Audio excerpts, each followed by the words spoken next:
Yo, I'm Toycat, and maps are usually incredibly inspiring things. They tell us who is doing the best at something in the world and how we can all do better or maybe learn from that country, but today I figured we would take the exact opposite approach and go through maps that are a little bit sad. And I don't mean like happiness-sadness maps, which tend to give results that look something like this. There's always a lot of different versions. This is a visual capitalist one. This is a map that uses the satisfaction with life index, but they all use the same idea of trying to work out which countries are happiest and least, and I kind of don't fully buy into it. I mean, they come to different results. Why is Russia a 5.6 on this scale, but it's actually one of the least happy of their lives on this scale? I mean, it's hard to really work these things out. They all often come down to trying to just say that, yeah, in the West, we are the happiest in the world, unless you live in Bhutan, in which case Bhutan always ends up being like one of the happiest countries on Earth, by the way. It feels like a scam, but you know what doesn't feel like a scam? Looking at some sad maps that are going to make you realize that some countries are doing worse than others in lots of different projections. I mean, I'm only going to have the one that is based on, financial poverty, because this is a point that is really important. As anyone who's been, there realizes, like, man, having 75% of your population being being in extreme, objective poverty, it's pretty bad, right? But you know what's worse? Having depression. Actually, I'm not sure if that is worse. I think I'd rather be depressed of money than not have money and not be depressed. See, there's a fun debate for you. However, if you live in the Democratic Republic of the Congo, that's not a concern for you. You can be really depressed and be in extreme poverty. Whereas you can see the exact opposite, where the Russian Federation, I don't know where these stats come from, because France, Finland, Iceland, and Russia all supposedly have 0.0% of their population living in extreme poverty. That factually cannot be true, right? But, those countries still, especially like if you look at like Finland over here, they're still very heavy on the depression. In fact, what's really interesting is a lot of the happiest countries on Earth, obviously the most depressed countries are found in sub-Saharan Africa, as well as apparently Greenland. Maybe it's just so cold up there. But if you compare to the happiest countries in the world, you'll see that Finland, 7.7, the most happy in Europe, is also incredibly prevalent when it comes to depression, which is incredibly interesting to me. Speaking of things that are interesting to me, this next map is the most common cause of disability. It's from 2013. A lot of these maps are older because this isn't the sort of thing you're updating every year, but it shows that most of the world, the biggest issue for people that is affecting their ability to be around in the world is lower back pain. And that's like a reminder as to how important your back is. You always see people complaining about back pain and whatnot, but you don't realize that actually, wow, apparently that is the majority of the world's biggest issue that disables them in life. There's also major depression, which surprises me that that's so common. We've got iron deficiency in big parts of Africa over here, as well as obviously a few Middle Eastern countries. I don't know why that's obviously, actually. Why is there such a big iron deficiency over there? Is it something about not eating enough foods that contain it? We've got HIV in some parts of Southern Africa. Diabetes, which, honestly, diabetes being common over here, sure, maybe. But Spain, I think Georgia and Saudi Arabia, that is really surprising to learn that they have such prevalence for diabetes, right? So yeah, it's an interesting map. You know what else is an interesting map? Age standardized, suicide rates. Oh, another sad one, is it? Oh yeah, I got some sad maps. I've saved them all up for this video. So this shows something which is counterintuitive to me, because I've always heard the hypothesis that in the West we have higher suicide rates because we just have more free time. When you have too much free time, sometimes you consider killing yourselves. It's a counterintuitive hypothesis, but apparently it doesn't match with the worldwide data, because there does seem to be an interesting honestly, if you look at this, you could probably combine it with religiosity and realize that some of the least religious countries like Russia or Japan have some of the highest suicide rates. But it's also surprising to see India is super, super high up in here. You can also see, for instance, the US is in this medium high category, while Mexico is in the lowest category available. And so, something about lots of people climbing over the wall to go this way, maybe you should be going that way to save yourself from the suicide. Although we're still talking about, in all of these cases, less than 1 in 1,000 people, but this is a growing epidemic. Also, by going for both sexes, it's kind of interesting data, because suicide is overwhelmingly male, right? But speaking of things that are overwhelmingly, I mean, it's basically the same thing, right? Substance disorder is what I would like to describe as a type of suicide, right? It's a more uninformed suicide. It can be a more accidental suicide, although is accidental suicide. But as you can see, this is heavily concentrated in the former USSR and the United States, which is fascinating. The two superpower countries from the last century both have just awful rates of overdosing. Obviously, in the US, it's something about prescription drugs. Obviously, the stereotype for a lot of the Soviet Union is drinking. But then Finland, Greenland, Denmark, I think that's it, actually. And El Salvador over there, I want to say. I always have to check a map. With Central America, I know at some point they're going to just combine and become one country. It's Guatemala. I'm so sorry. It's not El Salvador over here. It's Guatemala that is doing awfully on this little measure right here. So you know what else is going awfully? Road fatalities. This is another thing where I was quite surprised to learn that even though I've been driving in the US recently, the roads here feel so terrifying, and because everyone has to drive, even people who really don't want to, you get a lot of dumb stuff and just, at some point I'm going to get in an accident. When I speak to Americans, they're like, "You've never been involved in an accident?" I was involved in 3 in my childhood, and it's like, what the heck? I guess it's good that they weren't fatal, though, at least. So, a lot of Europe has very high road safety, partially because of alternatives, partially because of stricter requirements to get the license. But then I was surprised to learn just how much higher it is in, say, Asia or in Africa. Like, seriously, ignore the black category for now. Let's just go with the red. Red would be 10 times higher to 80 times higher than the United States, which is already double as high as most of Western Europe. So we're talking over 100 times the road fatalities in Libya or in Egypt. I guess we have to pick like the dark red countries in India or Yemen. And then if you think about the next category up, it's like that's even higher. And then there's Sudan with over 5,000 road fatalities per 100,000 vehicles. How does that happen? 1 in every 20 drivers is dying? What? They must have so few drivers that like there was one bad pileup that caused this. But then how are there multiple driving in those places sounds horrifying. Like 1 in 20 is such a high number. It makes, 1 in 10,000 seem really, really low when you compare it to that, huh? And so yeah, here's another fun map, because you know what? A tool that likes to kill people is cars. Second up is guns. Again, this is something where I had going into it this bias that like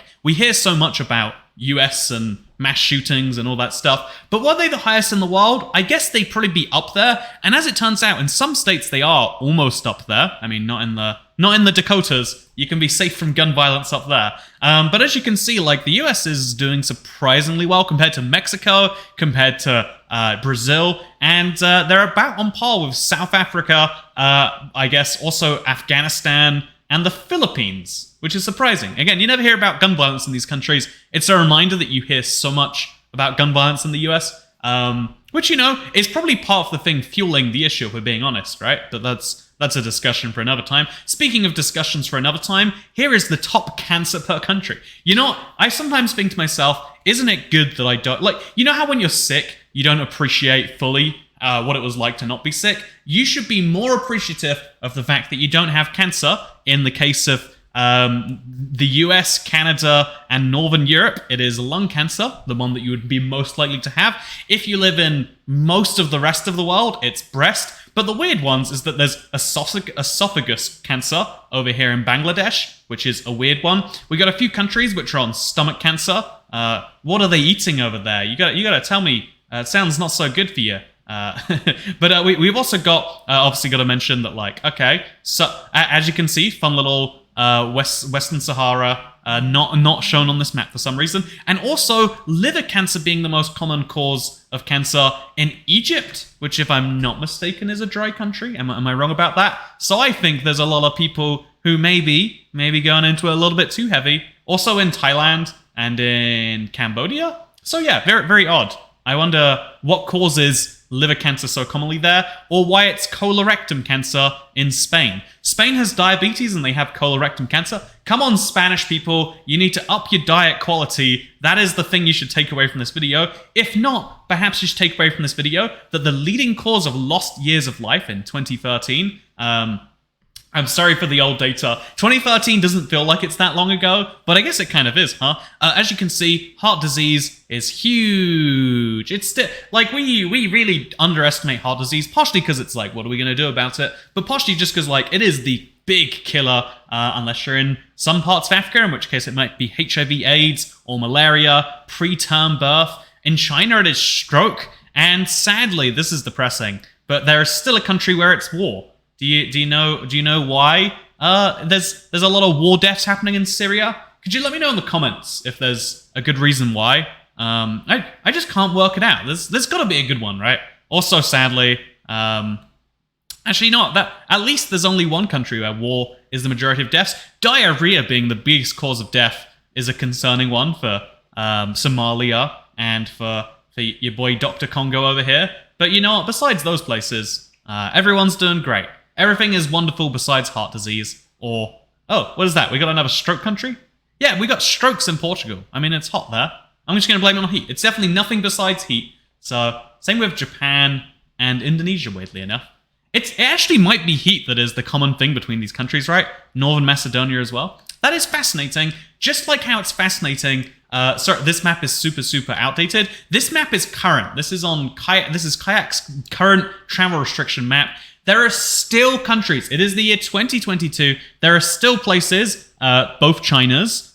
We got Turkmenistan, Syria, Yemen, Libya, a few other places that are still strictly closed to visitors. And, you know, I think this map is kind of sad by itself. Like, I think travel and tourism and actually seeing each other's cultures is one of the biggest things that ties us together. As crazy as it is, the fact that Japan, Kyoto, the cultural capital of Japan, was only spared from bombing because one of the US generals had traveled there at some point and decided he liked it enough to think it was worth preserving, which is insane we get to that position, but I think that shows how important travel is. And there are still countries that, ignoring the internal policies of, like, you know, killing your cats and dogs because they might contain COVID, ignoring the policies of locking people down for all this time, there are still countries that are moving forward on that policy 2.25 years into this craziness. And you know what else is crazy, in my opinion? I've said this before, and I think it's worth repeating again. Like, there are some people who live in the West who would love to be in lockdown land, and there are some people who live in, you know, like, places where they never really bothered with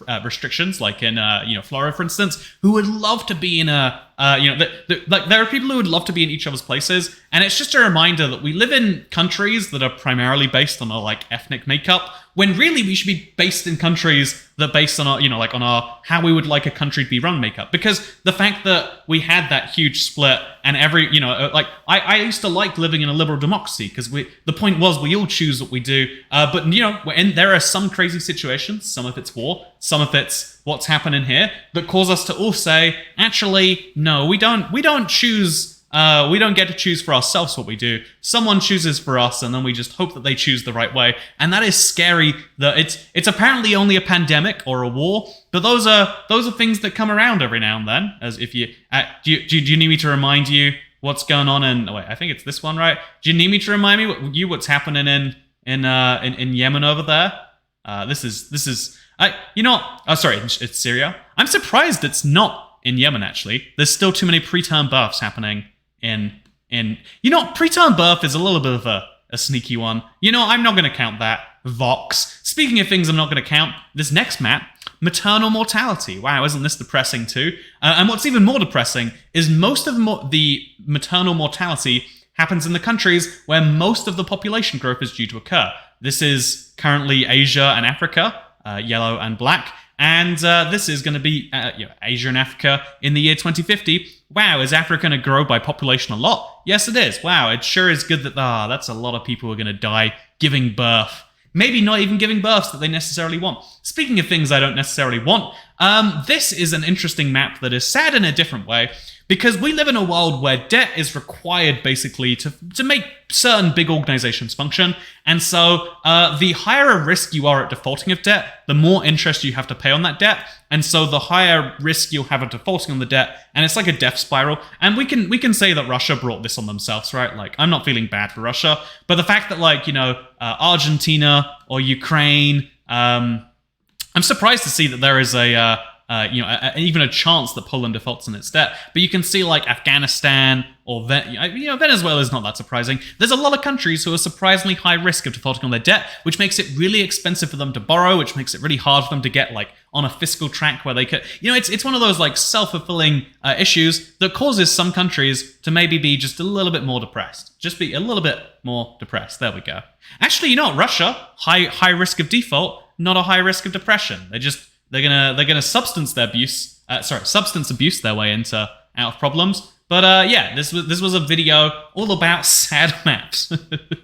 I didn't think I'd really go ahead of it, but apparently here I am. Let me know what you thought. Did this video make you realize about some of the bad things in the world, or did it maybe go the opposite way and it makes you think, well, it's bad here, but it sure could be worse? Because that's always my fun reminder. Whether it's this or this or this, things are bad. But don't you worry, they could get worse any minute now. So, just like how I try to remind myself, things sure are bad, but at least I don't have cancer or heart disease, you should remind yourself too, things sure are bad, but at least there's only a few red countries. At least, you're not in one of the yellow countries, or the green country. Road injuries being the biggest loss of life, Jesus. Maybe that's a reminder. Maybe this was the worst, most tasteless video I've ever made. Who knows for sure? All I know is that if you like tasteless videos, you might need today's sponsor, a kebab. Do you ever feel bad about life and like things aren't going to go well? Go to a kebab shop and they'll give you a kebab for less than 10 of your local currency, unless you live in a current country I'm not thinking of right now. And if you use code TOYCAT, they'll say, "What are you doing, sir? Please give me the money I asked for, or I will take your kebab back." And that's their way of letting you know that they appreciate the videos too. Anyway, thank you for watching. Hope you all enjoyed, because I'll see you. I won't see you. I don't know when I'll see you. Soon? In the future? Second channel. Don't care. Goodbye.